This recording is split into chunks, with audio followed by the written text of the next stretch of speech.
Vamos a ver un ejemplo muy simple trasladado a las formas de un rostro. Sí, lo que vamos a ver ahora es el resumen de los planos de la cara. Sepan que esto es muy simple. Hay más planos en el rostro, pero hay que entender cómo funcionan básicamente, como para que ustedes tengan una idea a la hora de hacer su trabajo, cómo plantearlo. Como yo les decía, hay formas más blandas y más duras. Lo que hay que primero identificar son los planos. Entonces, por ejemplo, la nariz acá va a tener un plano. ¿Sí? Este va a ser otro plano, porque acá es donde dobla el rostro. Y a la oreja también la va a incluir. Al margen de que ¿sí? Existen luces más pequeñas y luces más nítidas y luces más sutiles que casi no se ven, son imperceptibles. Pero sí lo que tenemos que identificar nosotros es cómo vemos el objeto y a dónde corta. ¿Sí? Por ejemplo, podemos deducir en base a la luz que yo coloqué que el objeto está iluminado de frente. ¿Sí? En bloques. ¿Qué pasa con este que no es ni un corte abrupto, no está ni enfrente? Este tono va a ser más leve. Lo mismo va a pasar acá.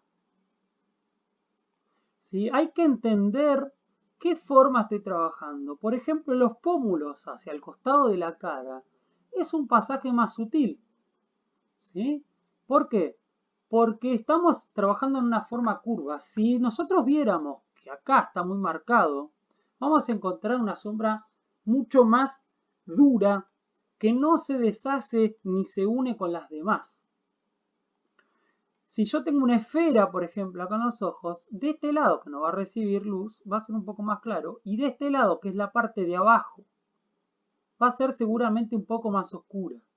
No negra, no necesariamente asociemos oscuridad con algo negro. ¿Sí? ¿Qué pasa con el labio? Nosotros, el labio de abajo y el labio de arriba, uno no recibe luz. Entonces yo, por ejemplo, acá tendría un poco de luz bajo y este se vería más oscuro que el labio inferior. Acá nosotros tenemos un huequito, que eso a medida que vayan viendo la foto lo van a ir reconociendo, pero no va a recibir luz. ¿Sí? Y volvemos a lo mismo, la mandíbula y la pera es más circular, entonces va a ser leve el trabajo de la sombra.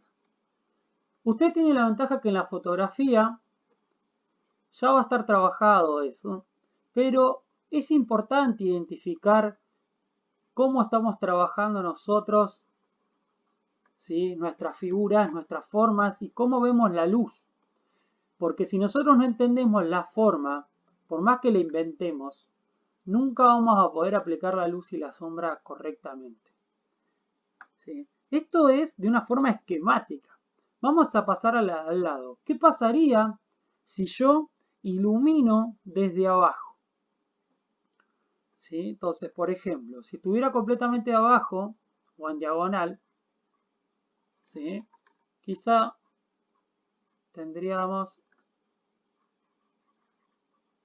¿sí? La nariz acá compartiendo la sombra.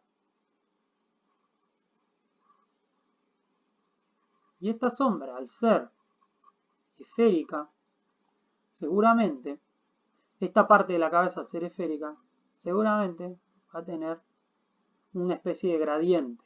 Sepan disculpar quizá la falta de nitidez en la PC, me cuesta todavía mucho lograr el mismo resultado que podría tener en un lápiz.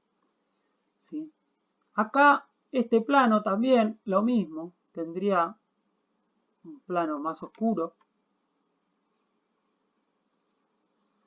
¿Sí? Estamos siempre hablando de formas esquemáticas de plantear la sombra. Acá como la cara dobla un poco, lo más probable es que tengamos un poco marcado ahí y lo mismo, pero sutilmente, sobre la boca. ¿Sí? Estas cosas las van a ir viendo a medida que hagan sus propias copias y sus propios análisis. es muy difícil porque nosotros no estamos viendo anatomía, pero sí el comportamiento de la forma.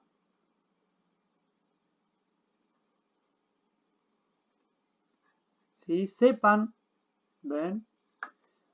Que si nosotros entendemos el tipo de forma con la que estamos trabajando, nos resulta mucho más simple, mucho más fácil poder trabajar, ¿sí?, los gradientes o las diferencias tonales entre un espacio y el otro.